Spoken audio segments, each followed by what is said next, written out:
Hi hello ಎಲ್ರಿಗೂ ನಮಸ್ಕಾರ. ನಾನು Manjari. Welcome to my YouTube channel twins mom creation world. ಬನ್ನಿ, ನಾನು ಇದನ್ನು ಸಿಂಪಲ್ಲಾಗಿ 3 ಇಂಗ್ರೀಡಿಯೆಂಟ್ಸ್ನ ಬಳಸ್ಕೊಂಡು ನೀರು ದೋಸೆ ಮಾಡೋದು ಹೇಗೆ ಅಂತ ತೋರಿಸ್ಕೊಡ್ತೀನಿ. ಇದಕ್ಕೆ ಬೇಕಾಗಿರೋ ಸಾಮಗ್ರಿಗಳು ಅಕ್ಕಿ, ಉಪ್ಪು ಮತ್ತು ತೆಂಗಿನಕಾಯಿ ತುರಿ ಇಷ್ಟೇ. ನಾನು 2 ಲೋಟ ಅಕ್ಕಿ ತೊಗೊಂಡಿದ್ದೀನಿ. ಡಿಪೋ ಅಕ್ಕಿಲೇ ಮಾಡ್ತಾಯಿದ್ದೀನಿ. ನಿಮ್ಮ ಮನೇಲಿರೋ ಯಾವ ಅಕ್ಕಿ ಆದರೂ ಪರವಾಗಿಲ್ಲ, ಅದನ್ನೇ ತೊಗೊಳ್ಳಿ. 1 ಬಟ್ಲಷ್ಟು ತೆಂಗಿನಕಾಯಿ ತುರಿ ತೊಗೊಂಡಿದ್ದೀನಿ. ಅಕ್ಕಿ ಅರ್ಧದಷ್ಟು ತೆಂಗಿನಕಾಯಿ ತುರಿ ತೊಗೊಂಡ್ರೂ ಆಗುತ್ತೆ, ಸ್ವಲ್ಪ ಕಡಿಮೆ ಆದರೂ ಆಗುತ್ತೆ. ರುಚಿಗೆ ತಕ್ಕಷ್ಟು ಉಪ್ಪು, ಇಷ್ಟೇ ಬೇಕಾಗಿರೋದು. ಅಕ್ಕಿನ ಒಂದು 5 to 6 hours 5ರಿಂದ 6 ಗಂಟೆ ನೆನೆಸಿಡಬೇಕು. ಚೆನ್ನಾಗಿ ತೊಳೆದ್ಬಿಟ್ಟು ನೆನೆಸಿಡಿ. ನೋಡಿ, ಈ ಥರ ನೆನಿಬೇಕು. ಕೈಯಲ್ಲಿ ಮುಟ್ಟಿದ್ರೆ 2 ಭಾಗ ಆಗಬೇಕು. ಆ ಥರ ಅಕ್ಕಿನ ಚೆನ್ನಾಗಿ ನೆನೆಸಿಡಿ. ಬೆಳಗ್ಗೆ ನೀರು ದೋಸೆ ಮಾಡೋದಾದರೆ ರಾತ್ರಿ ನೆನೆಸಿಡಿ, ಇಲ್ಲಾಂದರೆ ಒಂದು 5 to 6 hours ನೆನೆಸಿಟ್ರೆ ಸಾಕಾಗುತ್ತೆ. ಅಕ್ಕಿ ಚೆನ್ನಾಗಿ ನೆನ್ಕೊಂಡಿರಬೇಕು. ನೋಡಿ, ಈ ಥರ ನೆನಿಬೇಕು. ಮನೇಲಿರೋ ಯಾವ ಅಕ್ಕಿ ಆದ್ರೂ ಆಗುತ್ತೆ, ಡಿಪೋ ಅಕ್ಕಿನಲ್ಲೂ ಮಾಡ್ಬೋದು. ನಿಮಗೆ ಯಾವುದು ಇರುತ್ತೋ ಮನೇಲಿ ಆ ಅಕ್ಕಿನ ತಗೊಂಡು ಮಾಡಿ. ಇದಕ್ಕೆ ಸಿಂಪಲ್ ಇಂಗ್ರೀಡಿಯೆಂಟ್ಸ್ ಆದರೆ ಸಾಕು. ಇದನ್ನು ನಾವು ಗ್ರೈಂಡ್ ಮಾಡ್ಕೊಳ್ಳೋಣ. ನೆನೆಸಿರೋ ಅಕ್ಕಿನ ಚೆನ್ನಾಗಿ ಗ್ರೈಂಡ್ ಮಾಡ್ಕೋಬೇಕು. ಯಾವ ಥರ ಅಂದರೆ ನುಣ್ಣಗೆ, ದೋಸೆಗೆ ತುಂಬ ನುಣ್ಣಗೆ ಮಾಡ್ಕೋಬೇಕು. ನೋಡಿ, ಈ ಥರ ಗ್ರೈಂಡ್ ಮಾಡಿದ್ದೀನಿ. ಇದನ್ನು ಸ್ವಲ್ಪ ಇನ್ನೂ ತರಿಯಾಗಿದೆ. ಇನ್ನೊಂದು ಸ್ವಲ್ಪ ಗ್ರೈಂಡ್ ಮಾಡ್ಕೊಳ್ಳೋಣ. ನೋಡಿ, ಇದು ಇನ್ನೂ ಸ್ವಲ್ಪ ಗ್ರೈಂಡ್ ಆಗಬೇಕು. ಇನ್ನೊಂದು ಥರ ಗ್ರೈಂಡ್ ಮಾಡ್ಕೊಳ್ಳೋಣ. ಈಗ ನೋಡಿ, ಗ್ರೈಂಡ್ ಮಾಡಿಕೊಂಡು ತೊಗೊಂಡು ಬಂದಿದ್ದೀನಿ. ನೋಡಿ, ಇಷ್ಟು ನುಣ್ಣಗೆ ಪೇಸ್ಟ್ ಥರ ಆಗಬೇಕು. ನಾವು ಎಷ್ಟು ಚೆನ್ನಾಗಿ ಗ್ರೈಂಡ್ ಮಾಡ್ತೀವೋ ಅಷ್ಟು ಚೆನ್ನಾಗಿ ದೋಸೆ ಬರುತ್ತೆ. ಈಗ ಇದಕ್ಕೆ ತೆಂಗಿನಕಾಯಿ ತುರಿನ ಹಾಕ್ಬಿಟ್ಟು ಮತ್ತೆ ಇನ್ನೊಂದು ಸಲ ಗ್ರೈಂಡ್ ಮಾಡೋಣ. ಮೊದಲೇ ತೆಂಗಿನಕಾಯಿ ತುರಿ ಹಾಕ್ಕೋಬೇಡಿ, ಅಕ್ಕಿ ಚೆನ್ನಾಗಿ ಗ್ರೈಂಡ್ ಆಗೋಲ್ಲ. ಅಕ್ಕಿನ ಫಸ್ಟು ಗ್ರೈಂಡ್ ಮಾಡಾದಮೇಲೆ ತೆಂಗಿನಕಾಯಿ ಹಾಕಿ. ನೋಡಿ, ಈ ಥರ ಕನ್ಸಿಸ್ಟೆನ್ಸಿಲಿ ರುಬ್ಬಿ. ಈಗಲೇ ನೀರು ಹಾಕಬೇಡಿ ಇದಕ್ಕೆ. ಇದನ್ನು ಒಂದು ಬೌಲಿಗೆ ಇಲ್ಲ ಒಂದು ಪಾತ್ರೆಗೆ ಟ್ರಾನ್ಸ್ಫರ್ ಮಾಡಿ ಇಟ್ಕೊಳ್ಳಿ. ಇದನ್ನು ಒಂದು ಅರ್ಧ ಗಂಟೆ ಬಿಡಬೇಕು. ಈಗ ನಾವು ಸ್ವೀಟ್ ಚಟ್ನಿ ಮಾಡೋಣ. ಇದಕ್ಕೆ ಬೇಕಾಗಿರೋ ಸಾಮಗ್ರಿಗಳು ತೆಂಗಿನಕಾಯಿ ತುರಿ, ಬೆಲ್ಲ, ಬೇಕಿದ್ದರೂ ಏಲಕ್ಕಿ ಪುಡಿ ಹಾಕ್ಕೋಬೋದು. ನಾನು ಹಾಕಿಲ್ಲ. ಈಗ 1 ಬಟ್ಲು ತೆಂಗಿನಕಾಯಿನ ಒಂದು ಬೌಲಿಗೆ ಹಾಕ್ಕೊಳ್ಳೋಣ. ತೆಂಗಿನಕಾಯಿಗೆ ಪುಡಿ ಮಾಡಿಟ್ಕೊಂಡು ಬೆಲ್ಲ ಹಾಕೋಣ. ಪುಡಿ ಮಾಡಿರೋ ಬೆಲ್ಲ ಆದರೆ ಬೇಗ ಕರಗುತ್ತೆ, ಹಾಗಾಗಿ ಪುಡಿ ಮಾಡಿದ ಬೆಲ್ಲ ಹಾಕೋಣ. ಆವಾಗ ತುರಿದ ತೆಂಗಿನಕಾಯಿ ಆದರೆ ತುಂಬ ಚೆನ್ನಾಗಾಗುತ್ತೆ, ಯಾಕಂದರೆ ಅದರಲ್ಲಿ ವಾಟರ್ ಕಂಟೆಂಟ್ ಜಾಸ್ತಿ ಇರುತ್ತೆ. ಆ ವಾಟರ್ ಕಂಟೆಂಟಲ್ಲೇ ಈ ಬೆಲ್ಲ ಎಲ್ಲ ಕರಗಬೇಕು. ಕೆಲವರು ಬೆಲ್ಲ ಮತ್ತು ಕಾಯಿನ ಮಿಕ್ಸಿ ಮಾಡಿ ಇಡ್ತಾರೆ, ಅದು ಚೆನ್ನಾಗಿರಲ್ಲ. ಈ ಥರನೇ ಹಂಗೇ ಅದೇ ನೀರಲ್ಲಿ ಬೆಲ್ಲ ಕರಗಿರುತ್ತಲ್ಲ, ಅದು ತುಂಬ ಚೆನ್ನಾಗಿ ಟೇಸ್ಟಾಗಿರುತ್ತೆ. ನೋಡಿ, ಈ ಥರ ಚೆನ್ನಾಗಿ ಮಿಕ್ಸ್ ಮಾಡಿ ನೀಟಾಗಿ ಮಿಕ್ಸ್ ಮಾಡಿ. ನೋಡಿ, ಆ ತೆಂಗಿನಕಾಯಿ ತುರಿಯಲ್ಲಿರೋ ನೀರಲ್ಲೇ ಇದು ಬೆಲ್ಲ ಕರಗಬೇಕು. ಈ ಥರ ಚೆನ್ನಾಗಿ ಮಿಕ್ಸ್ ಮಾಡಿ ಒಂದು ಅರ್ಧ ಗಂಟೆ ಬಿಡಿ.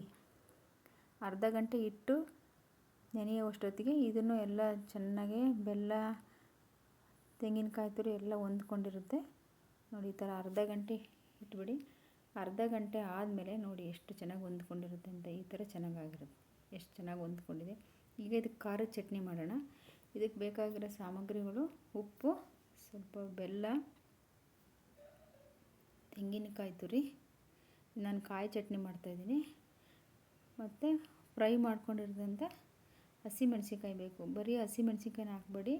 ಬಾಣಲಿಲಿ ಒಂದು ಸ್ವಲ್ಪ ಎಣ್ಣೆ ಹಾಕ್ಕೊಂಡು ಹಸಿಮೆಣ್ಸಿಕಾಯಿನ ಚೆನ್ನಾಗಿ ಹುರ್ಕೊಳ್ಳಿ. ಹಸಿಮೆಣ್ಸಿಕಾಯಿನ ಕಟ್ ಮಾಡಿ ಹಾಕಿ, ಇಲ್ಲಾಂದರೆ ಪಟ್ಟಂತ ಸಿಡಿತವೆ, ಕಣ್ಣಿಗೆ ಹಾರೋ ಚಾನ್ಸಸ್ ಇರುತ್ತೆ. ಹಾಗಾಗಿ ಬ್ರೋಕ್ ಮಾಡಿ ಹಾಕಿ. ನೋಡಿ, ಈಗ ಇದಕ್ಕೆ 1 ಬಟ್ಲು ತೆಂಗಿನಕಾಯಿ ತುರಿ ತೊಗೊಂಡಿದ್ದೀನಿ. ಹಸಿಮೆಣ್ಸಿನ್ಕಾಯಿ, ಬೆಳ್ಳುಳ್ಳಿ ಬೇಕಿದ್ದರೆ ಹಾಕ್ಕೊಳ್ಳಿ, ತಿಂದೇ ಇದ್ದರೆ ಬೇಡ. ಒಂದು ಸ್ವಲ್ಪ ಹುಣಸೆ ಹಣ್ಣು ಬೇಕು, ಸ್ವಲ್ಪ ಬೆಲ್ಲ. ಈಗ ತೆಂಗಿನಕಾಯಿ ತುರಿ ಮತ್ತು ಫ್ರೈ ಮಾಡಿರ್ತಕ್ಕಂಥ ಹಸಿಮೆಣ್ಸಿನ್ಕಾಯಿ.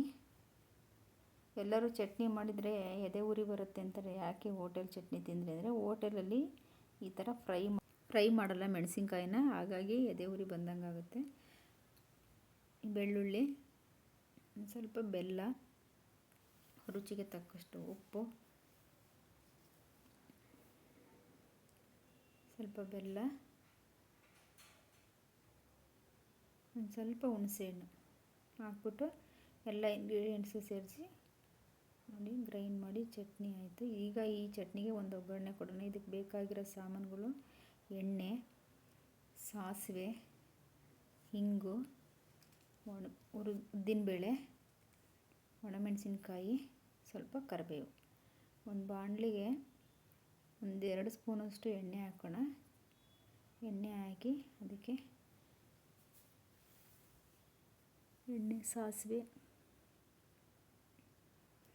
ಸಾಸಿವೆ ಚಟಪಟ ಅಂತ ಸಿಡಿದ್ಮೇಲೆ ಹಿಂಗೆ ಹಾಕಿ ಈ ಒಗ್ಗರಣೆ ಕೊಡೋದ್ರಿಂದ ಚಟ್ನಿ ತುಂಬ ಹೊತ್ತು ಹಾಳಾಗಲ್ಲ, ಹಾಗೇ ಇರುತ್ತೆ. ಯಾಕಂದರೆ ಎಣ್ಣೆ ಪ್ರಿಸರ್ವೇಟಿವ್ ಆಗಿ ವರ್ಕ್ ಮಾಡುತ್ತೆ. ಮತ್ತು ನಾವು ಉದ್ದಿನಬೇಳೆ ಹಾಕಿರೋದ್ರಿಂದ ಬಾಯಿಗೆ ಉದ್ದಿನಬೇಳೆ ಸಿಗ್ತಿರುತ್ತೆ, ಚೆನ್ನಾಗಿರುತ್ತೆ. ಈ ನೀರು ದೋಸೆ ಚಟ್ನಿಗೆ ಕೊತ್ತಂಬರಿ ಸೊಪ್ಪು ಏನು ಹಾಕಬೇಡಿ, ಇದೇ ಥರ ಪ್ಲೇನ್ ಕಾಯಿ ಚಟ್ನಿ ಮಾಡಿ ಚೆನ್ನಾಗಿರುತ್ತೆ. ಈಗ ಕರಿಬೇವಿನ ಸೊಪ್ಪು, ಒಣಮೆಣಸಿನ್ಕಾಯಿ ಎಲ್ಲ ಹಾಕಿ ಸ್ವಲ್ಪ ಗೋಲ್ಡನ್ ಬ್ರೌನ್ ಥರ ಫ್ರೈ ಮಾಡ್ಕೊಳ್ಳಿ. ಸಣ್ಣ ಉರಿಲಿ ಇಟ್ಕೊಳ್ಳಿ, ಸಿಮ್ಮಲ್ಲಿ. ಜಾಸ್ತಿ ಉರಿ ಇಟ್ಕೊಂಬಿಡಿ. ನೋಡಿ ಈ ಥರ ಗೋಲ್ಡನ್ ಬ್ರೌನ್ ಬಂದರೆ ಸಾಕು. ಈಗ ಇದನ್ನು ನಾವು ಮಾಡಿಟ್ಕೊಂಡಿರ್ತಂಥ ಖಾರದ ಕಾಯಿ ಚಟ್ನಿಗೆ ಇದನ್ನು ಹಾಕೋಣ. ಮೇಲೆ ಹಾಕ್ಬಿಟ್ಟು ಚೆನ್ನಾಗಿ ಮಿಕ್ಸ್ ಮಾಡೋಣ. ನೋಡಿ ಈಗ ಚಟ್ನಿ ರೆಡಿ ಆಯಿತು.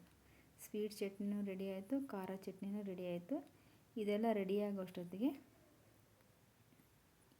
ದೋಸೆ ಬ್ಯಾಟರು 1/2 ಅವರ್ ಆಗಿರುತ್ತೆ.